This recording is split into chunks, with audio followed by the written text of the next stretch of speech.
एक विकसित जम्मू कश्मीर की तरफ, विकासशील जम्मू कश्मीर, और वो जम्मू कश्मीर जो आतंकवाद का बीज बोने से पहले टूरिज्म का हब होता था, वो जम्मू कश्मीर केंद्र सरकार माइंडसेट में बना के बैठे हैं। तो कोई भी एंटी नेशनल गतिविधि करने वाला संगठन हो, व्यक्ति हो, ग्रुप हो, ये तो सिर्फ बैन हुआ है। मुझे लगता है इससे 2 कदम आगे बढ़ के उस ग्रुप में जितने लोग थे, इस संस्था में जितने लोग जुड़े हैं, इनको जो लोग एड देते थे, उनकी प्रॉपर्टीज को सीज करना चाहिए। उनके एंसेस्ट्रल्स, उनकी जो आगे डेरिवेटिव्स हैं, वो क्या काम कर रहे हैं, उनके कौन से बिजनेस चल रहे हैं, उनकी इन्वेस्टिगेशन करानी चाहिए। ईडी से इन्वेस्टिगेशन करवा के उन पे सख्त कार्रवाई करनी चाहिए, ताकि जम्मू और कश्मीर में कोई द्वारा एंटी नेशनल एक्टिविटी करने के सोचे ना।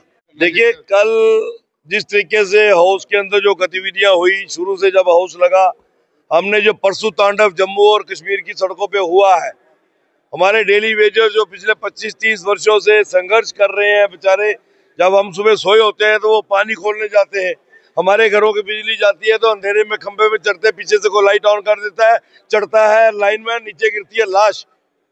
उनका हक मारा जा रहा था, इसलिए वो सड़कों पे उतरे थे, और वो तो अपने हकों के लिए सड़कों पे उतरे थे। उन पे लाठीचार्ज क्यों हुआ, किसके कहने पे हुआ, क्यों खून बहाया उनका सड़कों पे, उसको लेके कल जब हाउस के अंदर डिबेट हुई तो उस चर्चा में बाद में मुख्यमंत्री महोदय ने गोल मोल जवाब देना था कि राय भवन यहाँ पास है, राय भवन जाना चाहिए था, होम मिनिस्टर से बात करनी चाहिए थी।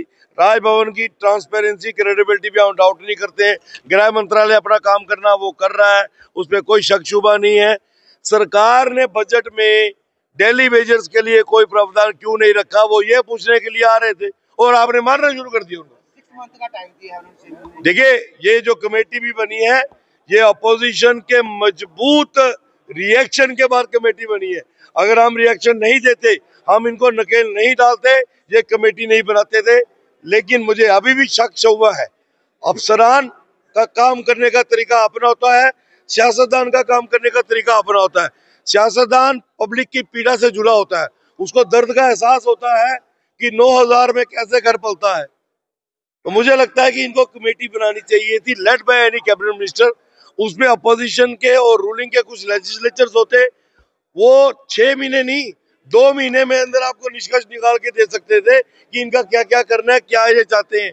इनको एज के हिसाब से इनको क्या क्या रिलैक्सेशन देकर फेज मैनर में सीनियर मोस्ट को पहले करके उनको हमने ओबलाइज कर सकते थे, एडजस्ट कर सकते थे। क्योंकि मैं ये यकीनन कह सकता हूँ कि जिस दिन ये डेली वेजर, पीएचई, पीटीडी के खासकर ईमानदारी से अगर सड़कों पे उतर गए, इन्होंने काम करना बंद कर दिया, एक एक बूंद पानी को तरसेंगे हम, एक एक बूंद पानी को तरसेंगे हम।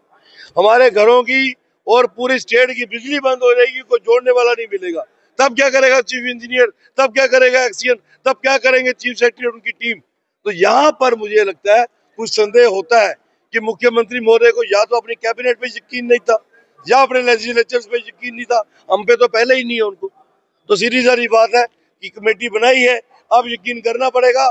हम कमेटी की फाइंडिंग्स के ऊपर नजर रखेंगे, टाइम एंड अगेन कमेटी के चेयरमैन साहब उनके मेंबर से पूछते रहेंगे आपकी क्या डेवलपमेंट है, आप कितने बार डेली वेजर्स के साथ बैठे। डेली वेजर्स के भी जो ग्रुप है उनसे भी हम पूछेंगे भाई आपसे इन्होंने कोई डाटा लिया कि नहीं लिया, आपके साथ बैठे कि नहीं बैठे हैं। तो ये मुझे लगता है कि अगर बनाई है तो विश्वास कर लेते हैं, नहीं कुछ करेंगे तो दोबारा ठोकेंगे। ये मैंने कहा ना, कमेटी, जब कमेटियां ब्यूरोक्रेटिक कब बनती है, जब सरकार नहीं होती है, जब एलजीए गवर्नर का रूल होता है। जब सरकार होती है तब सरकार की कमेटी बनती है, जिसको लेड कोई कैबिनेट मिनिस्टर करता है। जैसे जब सीएम पहले थे उमर अब्दुल्ला साहब, इन्होंने हमारे ये हमारे जो स्पीकर साहब है राठौर साहब, इनकी अध्यक्षता में कैबिनेट सब कमेटी बनाई थी। उसकी फाइंडिंग्स क्या है, वो क्यों ठंडे बस्ते में डाल दी गई? इसका मतलब उस फाइंडिंग्स में कुछ सच बाहर आ रहा था, जिसको ये लोग दिखाना नहीं चाहते थे, इन्होंने ठंडे बस्ते में डाल दी। आप उसी को बाहर ले आओ, सबका इंसाफ हो जाएगा।